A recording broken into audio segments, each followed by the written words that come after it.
Hey guys, what's going on? It's me, your online brother Jaspas, and welcome back to the vlog. In today's episode of vlog, we're going to be checking out a video by December Boys titled What Happened to Cardistry. From what I can tell, this video is about the fact that Cardistry has been on a decline. This is a topic that I've brought up multiple times before on the vlog, and I like to see what someone else thinks about it, what December Boys in this case thinks about it. Also, with regards to the giveaway that you guys are super duper excited about, I know, we're gonna be adding the Flying Saucer Come playing cards to the giveaway. This deck of playing cards feels freaking fantastic in the hands. And the one that I'm adding to the giveaway is the non-foil version of the cards. They fan perfectly out of the box, they spring absolutely perfectly, and the snap, woo, feels so good. So if you want to join the giveaway, don't forget to leave a comment on this video. Well, without further ado, let's get down to reacting to What Happened to Cardistry by December Boys.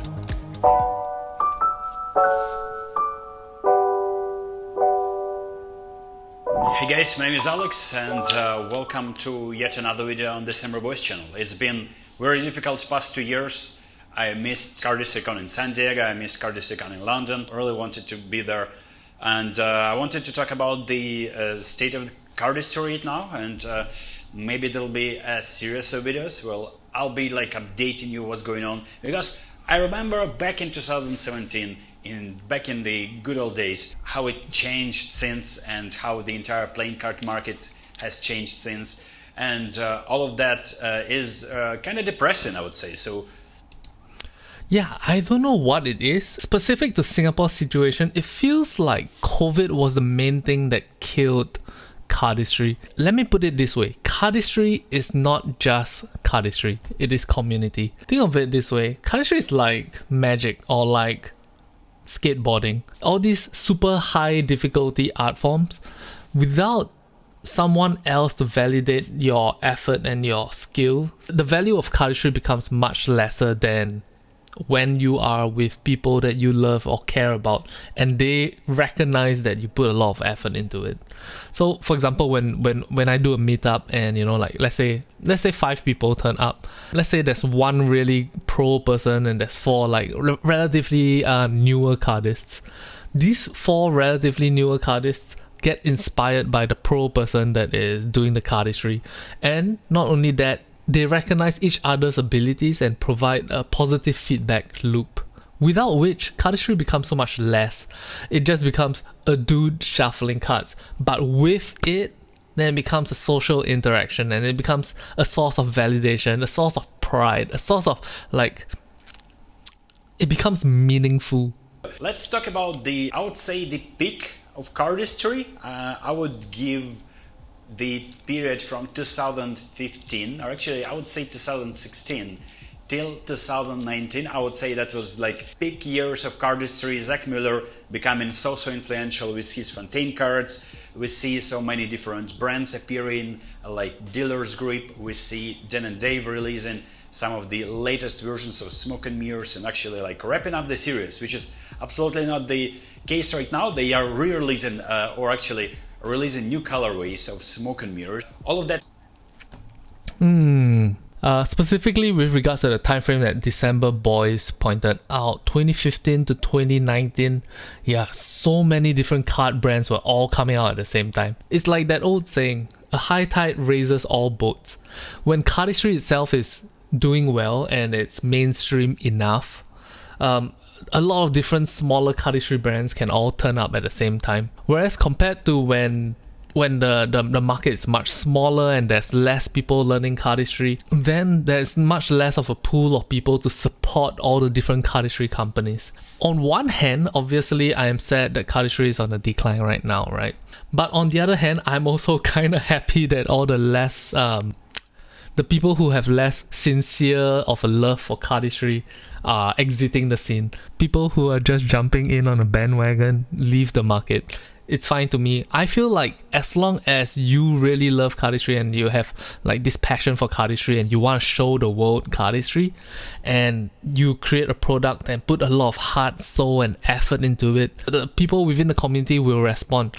Whether it's buying a whole brick of decks or just buying a single deck of playing cards, 100% there's gonna be people that are willing to support your passion and the effort that you put into it. Who's really there because they love cardistry, and who's there just because they are trying to catch a wave? The first CardistryCon that we attended, and I think... Catch that.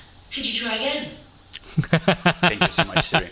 And the very next year, CardistryCon took place in Hong Kong, and there was Kevin Ho, but there were... The Hong Kong Cardistry Con was awesome. Like I know it's a little bit difficult for you guys from like the Europe or North America or South America to travel all the way to Asia to come and hang out with us. But it was really nice to see Cardistry Con in an Asian country with tons of Asian people also being able to travel there. It feels like it's a little bit prohibitive for the people in Asia to travel all the way to the West, where the currency exchange is really not in our favor, to hang out with the cardists at Cardistry Con. Which makes me really, really happy that this year's Cardistry Con is in Japan. Yeah, back to the video. Oh, wait. Shout out to Samuel Pratt. I remember meeting you in Hong Kong. Freaking amazing guy. Love his cardistry. Alright. No other members of Virtuoso, unfortunately. Kevin decided to branch out and just like start his own thing. So it is still Virtuoso brand, but it's not the same, if you know what I'm talking about. And then later, it just like, it became a little bit subdued. When we talk about cardistry brands, we obviously say that these people make a living out of selling their decks of playing cards, because before that you would sell your cardistry bundles, but it's not the thing anymore. Like nobody is selling tutorials right now. All of this. No. Selling cardistry bundles was never a very viable way to do a cardistry company.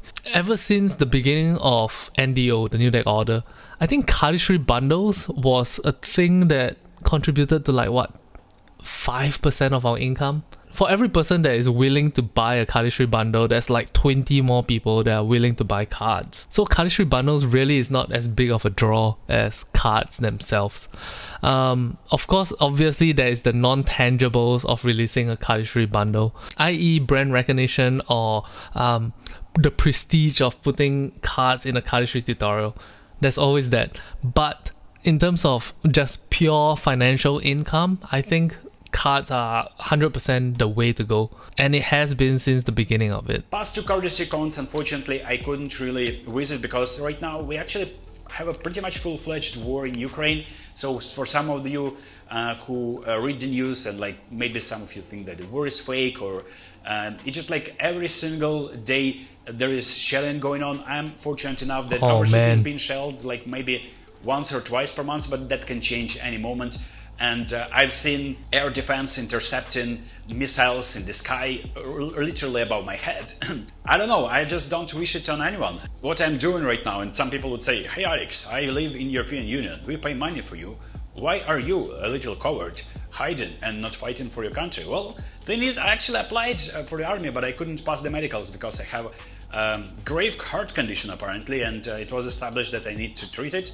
And I was given some time to do that, and that's exactly what I'm doing. But in the meantime, I'm not sitting and doing nothing over here. I'm trying to actually help out with different initiatives to our armed forces, and in particular, right now we're working on a brand new deck of playing cards with a renowned artist from Ukraine. All the details will be in the description. This is the prototype of this deck of playing cards. This will be a Kickstarter campaign. We want to do something special with that Kickstarter campaign, and all the details will be in our blog and on that Kickstarter campaign. That is like a small plug, but I just don't care really. It was really challenging, and it took me almost 2 or 3 years to come up with this project, to develop it, and I'm like putting some final touches right now.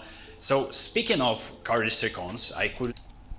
Okay, before he moves on to Cardistry Con, before we continue the Cardistry Con related stuff, I think it's important to realize that, yeah, there's a lot of real world things happening right now. Alex, I hope you're okay, especially with regards to your heart condition stuff. There's not much that I can comment with regards to the war, because I'm terribly underinformed with regards to the Ukraine-Russian war. But at the same time, I remind myself that there are people on both sides of the lines that do not represent what their leaders want to do. I remember the times when Cardistry tickets would sell out in like 10 minutes. And then and they are still putting up a fantastic event.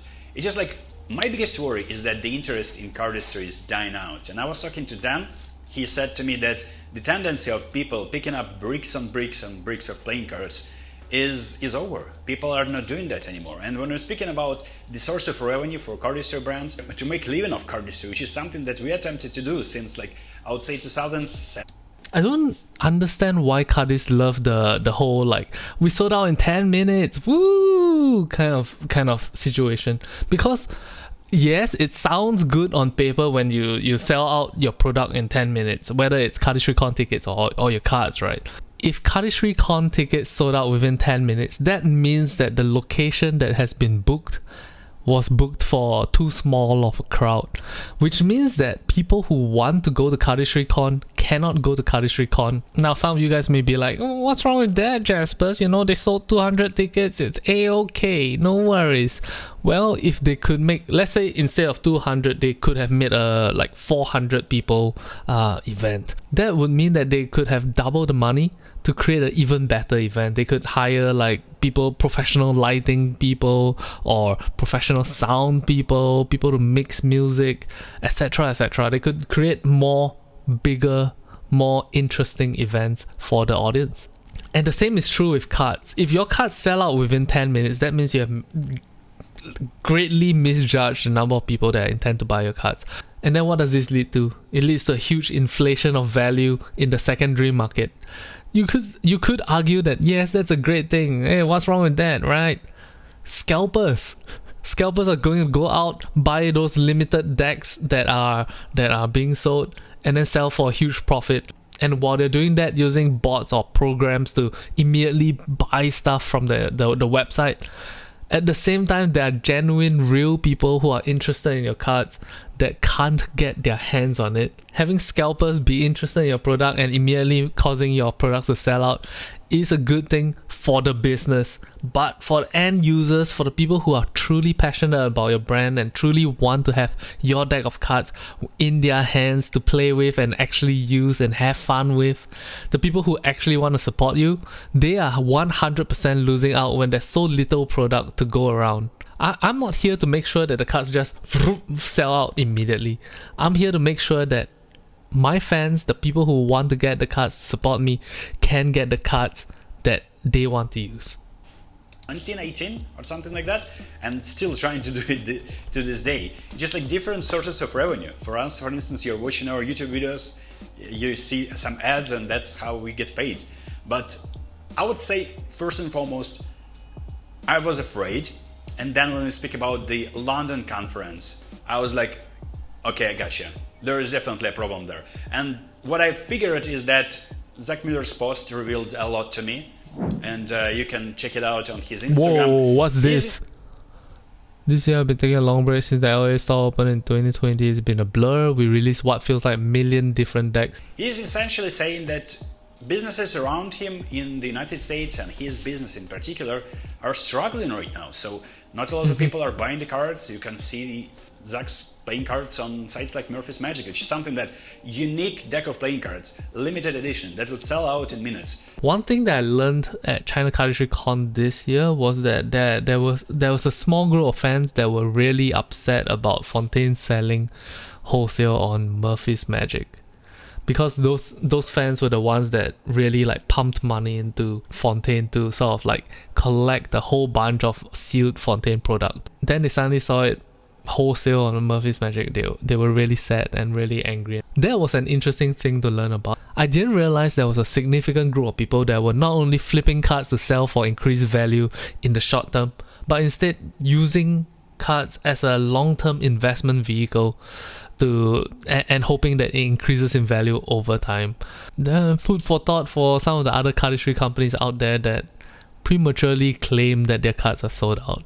I mean, every single Cardistry con that I was to was interesting. It's just like I was watching the stories on Instagram from London conference. It was a crazy conference. Wait, Manuela, you do your deck flips forward instead of backward? What? That's just like, I was Look at this deck flip. Manuela, you do deck flips forward instead of backwards. What's going on, Manuela? Is cardistry dying as an art form, and I really don't want this to happen. I want to continue posting some fun stuff. It's just like we taught pretty much everything, all the classic stuff. We taught our original stuff as well. It's just like, are we doing this? Is there interest in this among people, or are we doing this? Why are we still here?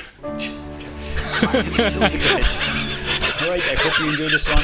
Pick up the cards. Believe me, there'll be more videos on this channel. I hope so. I really Oh my hope gosh. so. And with your support and with your feedback, and I think we can try reviving cardistry in a way. That's it, and I'll see you next one. Okay, fantastic video by December boys. What happened to cardistry is the title of the video. Go check it out, watch it for yourself. My take on it is this. Cardistry, yes, it's on a downward trajectory, right? And obviously that's a worrying sign. Alex looks super worried throughout this entire video. But instead of trying to bring back cardists that used to love cardistry and tell them like, hey, please fall in love with this thing one more time. Please fall in love with this thing one more time. Please come back to cardistry, right? Instead of trying to regain these people's love, what we first need to do is spread cardistry outwards. We need to reach out to our local communities and like, hey, wanna learn cardistry? It's gonna be super duper fun. We're gonna have to put cardistry in front of other people who have not seen cardistry yet. Trying to recapture someone's attention after they moved on away from cardistry, that's obviously possible, but it's so much more difficult than showing somebody who has not experienced cardistry before what cardistry is and how it works and how fun it is. What I'm trying to say is, instead of a vertical kind of like make people come deeper into cardistry, we should be going sideways. We should be spreading sideways and reaching out to new people. And that's 100% the intention of my next deck of playing cards. I have seen the design, it looks freaking fantastic, it looks amazing already.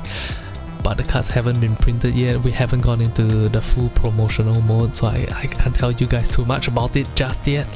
But all I'm trying to say is, don't worry, online brother Jaspas is on it. I'm taking the decline of cardistry very seriously, and I'm working my best, putting my heart and soul into it to bring cardistry back up again. Alright guys, thank you guys very much for watching. Don't forget to read some Patreon names right here. These people are the people that keep our lights on. And if you want to support me and my ability to keep producing cardistry content, check out our Patreon.